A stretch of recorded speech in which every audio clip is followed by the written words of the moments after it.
Welcome to the Skeptic's Guide to Investing with Steve Davenport and Clem Miller. Every 2 weeks, Steve and Clem bring you brief investment insights you may not find anywhere else. We hope you enjoy today's episode. Here are Steve and Clem.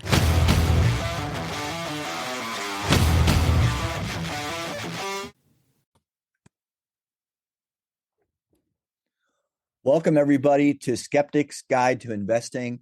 I'm Clem Miller, and I have here Steve Davenport. And today we're going to talk about obesity drugs and how they affect us. Steve and I will dig into the media and market response to these medical developments. Steve?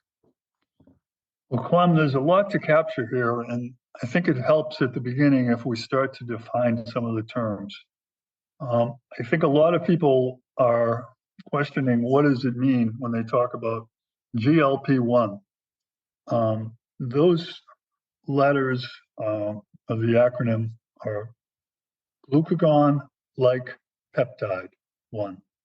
And it's a version of the drugs that these companies have developed for people with diabetes. And glucagon is a signal the body sends to say that it's full or satiated and to kind of say we don't need to eat anymore. So when we're hungry and the body needs nutrition or energy, we have one system, but glucagon is an item in our small intestines and that sends a message in terms of whether we are full and we need to stop eating. There's two main uses for these drugs. I'll call them obesity drugs, but they're really diabetes and obesity medicine. One is really to people who have type 2 diabetes who really need help in terms of how do they manage their sugar. And the other is if a person's going to be a potential diabetic and they need medicine to help them try to manage their weight. And so when we look at this, there's really three different common ways to think about obesity.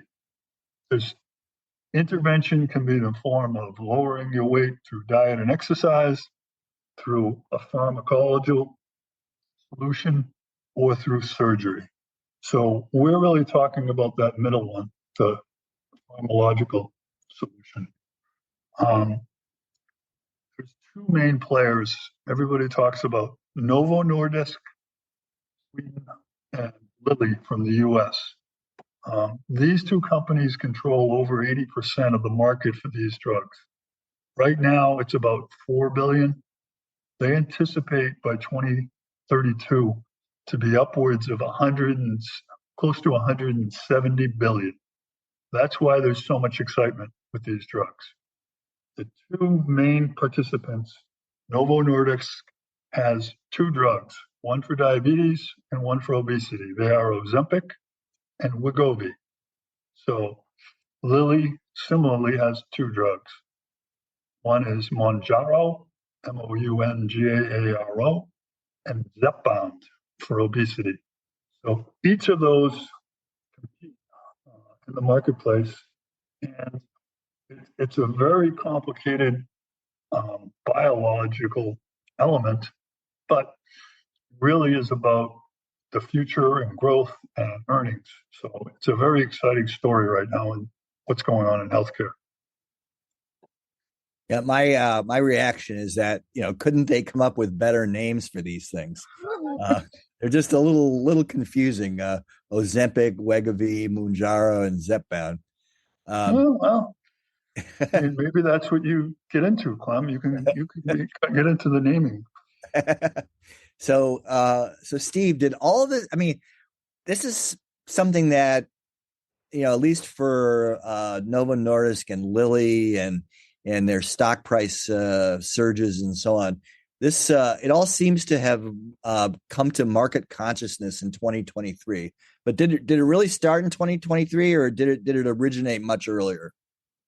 Well, what's really interesting is both of these companies have been involved since the 1920s in the use of insulin to help with diabetes. So these were two of the companies that originally came up with the injectable form of insulin.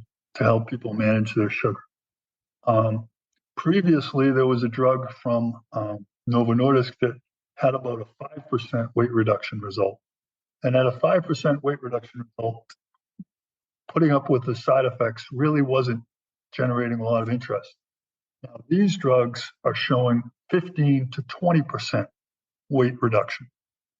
They're starting to get some real excitement, because 15 to 20% of an individual, when you look at how we define overweight and obese, I think that people realize, hey, I could go from being one into another category and improve my health outcomes with a 15 or 20, but I can't improve it with just a 5% impact. In 2021, the FDA approved this semaglutide as a solution for obesity. So previously, they had been developing these drugs for diabetes, and when it got approved in 2021 for the additional risk of obesity, that really was an exciting development for the people at Lilly and Novo Nordisk. So I think that when you're thinking about how companies react and how much interest there is, it's about following the money. And when they had, the diabetes as one solution that they were building these for, and then you can double that with the obesity, that really makes these drugs have a much more compelling case. Currently, the cost is about $7,000 per year for these. We expect by 2030 that the cost will go down to about $3,000. So right now, they're having trouble producing these in the amounts they need to.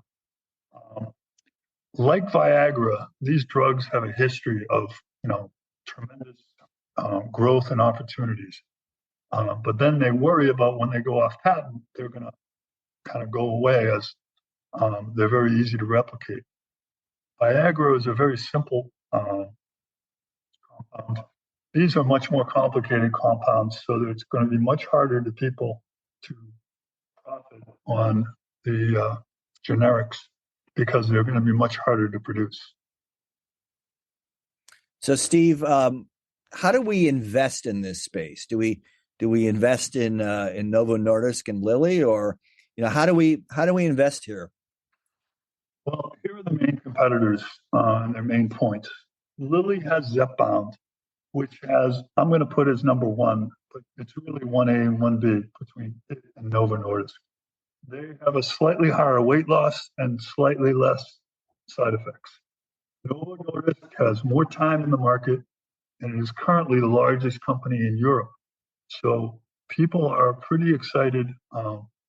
One thing to consider, there's about 70% of the population that's considered overweight or obese in the US. That number is 50% in Europe. So when I gave you those numbers of 170 billion, that assumed an 11% of the addressable market in the US and 6% in Europe. And when you think about that 170 billion, do we think that 11 and 6 is going to be the ultimate percentage used? I think that number could be much higher. So I think that the excitement that these have had, I thought originally before I started researching this topic, that it wasn't worth all of that this was another AI or SPAC or meme stock issue. But it really isn't. There is a potential here for a lot of impact. The other companies that are in this space that are doing things that haven't yet kind of developed the size and breadth that Novo and Lilly, Pfizer's testing a brand which can be taken in a pill form, versus the other two are both injectables. And their study's going to be finished by the end of 2024. Amgen is testing a version of a once-a-month injection versus a once-weekly. And then Roche has recently bought a company called Carmot, which has several drugs in trial now. And so they're not developing it on their own. They're buying the technology. But there is a feeling that those Carmot drugs could be competitive in this space. So competition is fierce. Everybody's looking for that gold at the end of the rainbow. And these all all these companies have resources and partnerships, and they're going to be competitive. And I think that's good for the consumer. Yeah, I would agree. So you think right now these are investable? Yes, I think there is investment opportunities, but I think like everything else, it needs to be analyzed and understood. So Lilly was up 60% in 23. Currently trades as a two-star stock, which is slightly overvalued on Morningstar. It's about 131% of fair value. So its PE is about 50 times earnings. The typical stock, I don't think, is that high. Novo Nordisk was up 50% in 23. Again, a two-star stock because it's overvalued, about 129% of fair value, and it's at 30 times PE. Pfizer is still a three-star stock, and there is uncertainty about how this trial is going to get resolved. And ultimately, you know, you have to take some risk if you want to get returns. So here you're talking about trial risk, but you're only paying about 18 times earnings. Amgen is a four-star stock, meaning that it's undervalued. It's about 60% of fair value, and it's trading around 14 times. Roche is a four-star stock, also undervalued, also around the 60% of fair value, and it's about a 12 times. So, like most things, Clem, it's not that clear and not that easy, but I think there's opportunities if you want to take one of those bottom three, and I think there's less uncertainty in terms of, but the thing that I think is most interesting about this space is it's changed these two companies. And these companies have lots of other drugs, lots of other things in the pipeline. But now everybody is talking about Lilly and Novo only on obesity and diabetes. We'll be right back.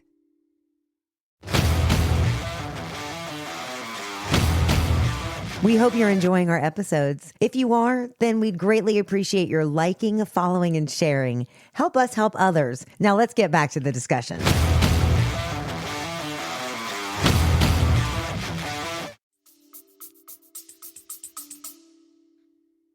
Yeah. So, I like buying individual stocks, and I like buying leaders. I've got significant percentages of my own portfolio in both Lilly and Novo Nordisk.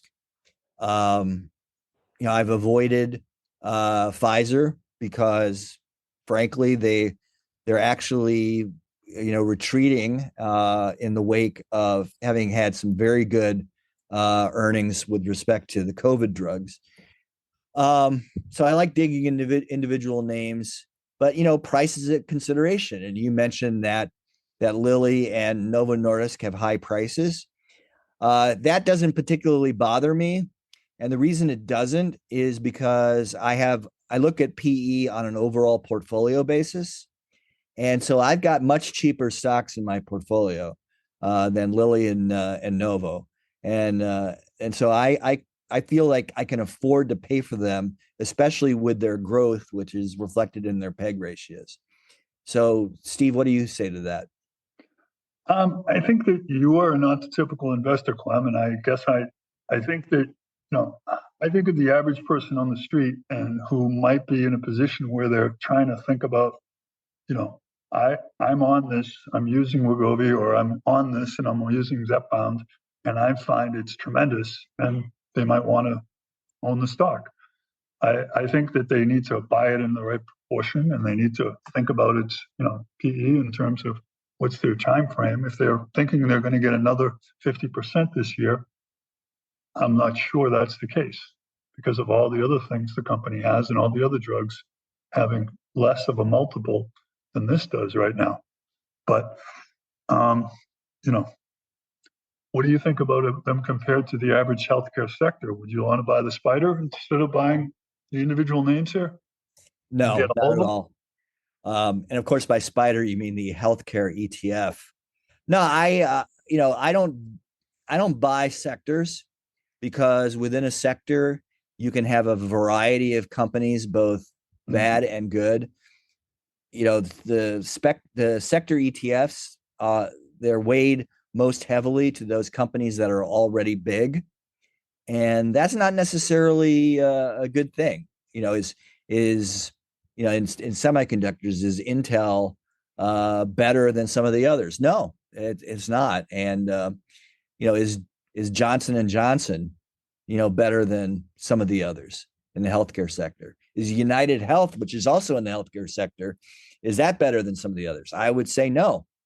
And so I don't invest in these sector ETFs because size is not necessarily the best, and Right. that's how these ETFs. You can understand why it might be hard for a person to choose, and it might be it's a solution. I'm not saying it's the optimal solution, but yeah, I can see where somebody could say, I can't tell which glutide is a better glutide.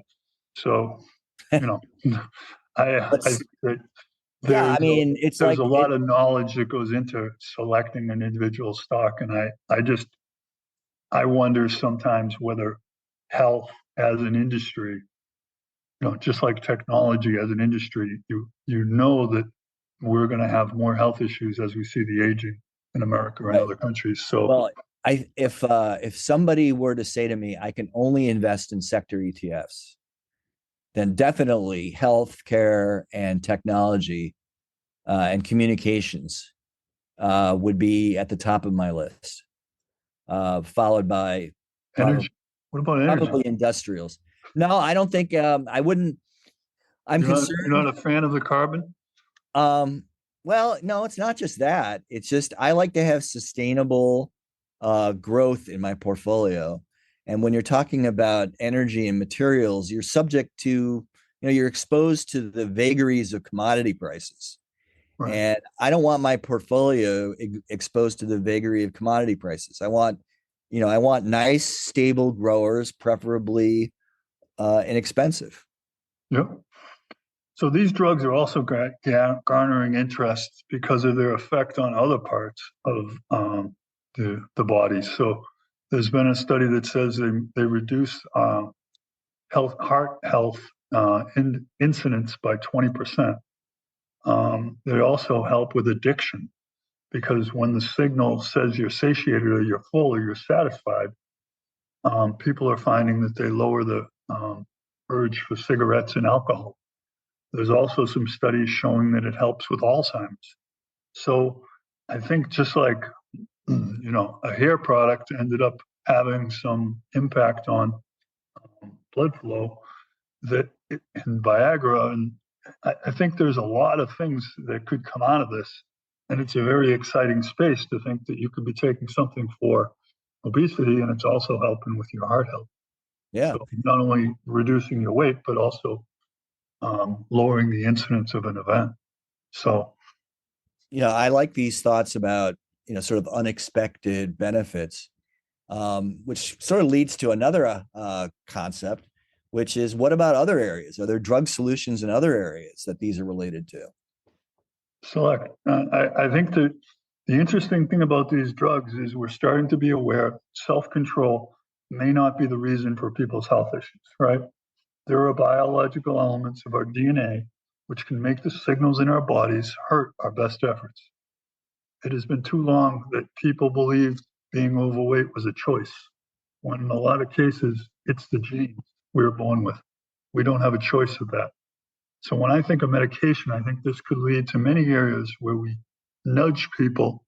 It doesn't solve the problem of their weight, but it puts them in a position where they have more control and they might perform better in terms of, once I get to a certain size and I see I'm at that size and I enjoy being at that size, I take up some of the other elements that will make me stay there. So I think it's similar to the idea of a nudge, right? We talked about with 401ks, when we sign people up for them, they don't tend to cancel them. Maybe this is, there's a whole bunch of efforts around cigarettes, alcohol, other things that if we can nudge people in the right way, it could really transform how our, Medicare and other national programs affect our health. So I think it really has a huge potential. So I guess what you're saying is that is that there could be major benefits in terms of improving behavioral outcomes, basically social outcomes, as well. But it's going to require, probably some public policy help as well.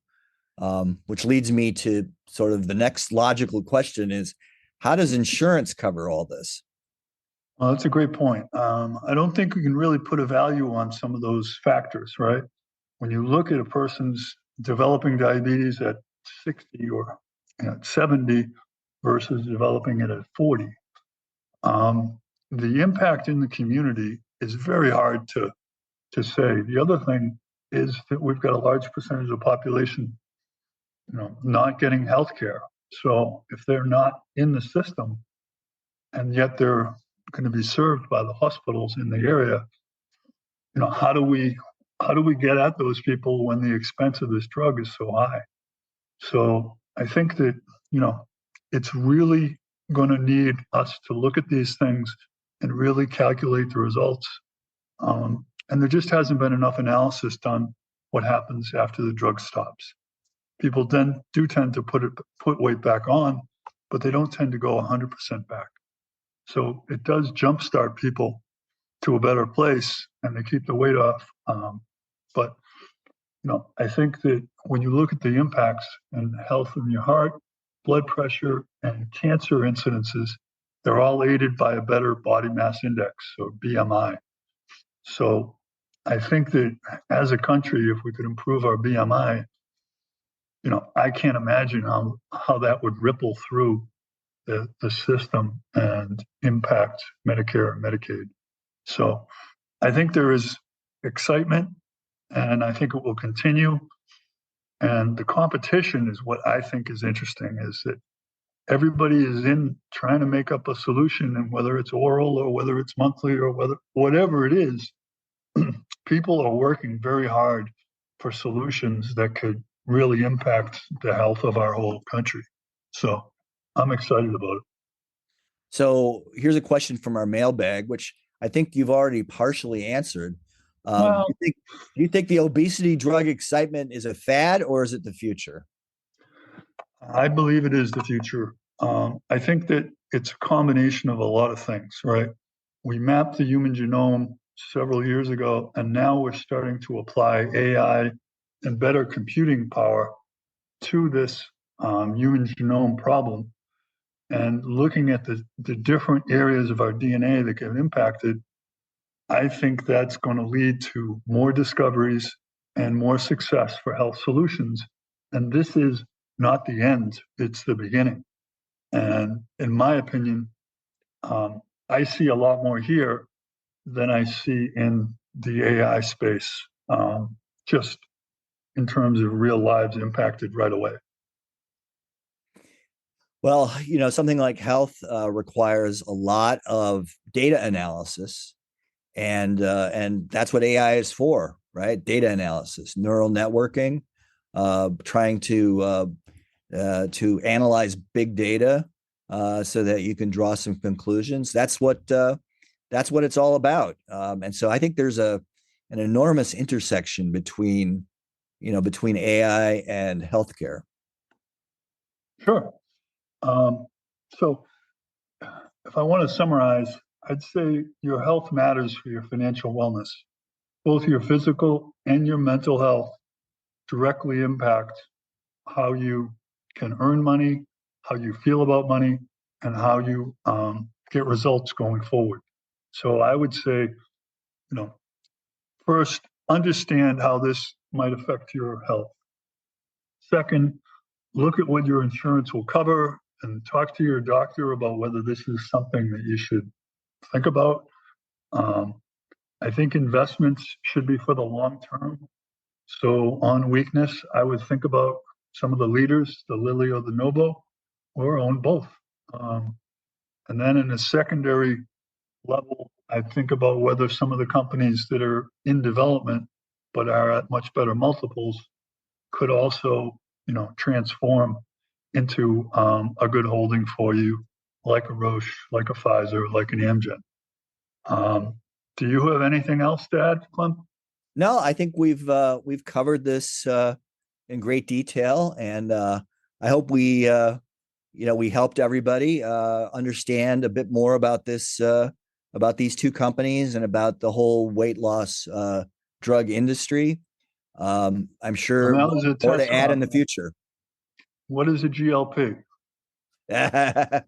Let me look back. No. Glucotide, something. Glucagon like peptide. It doesn't really matter what it's called. What matters is what it does and that you can make money from it.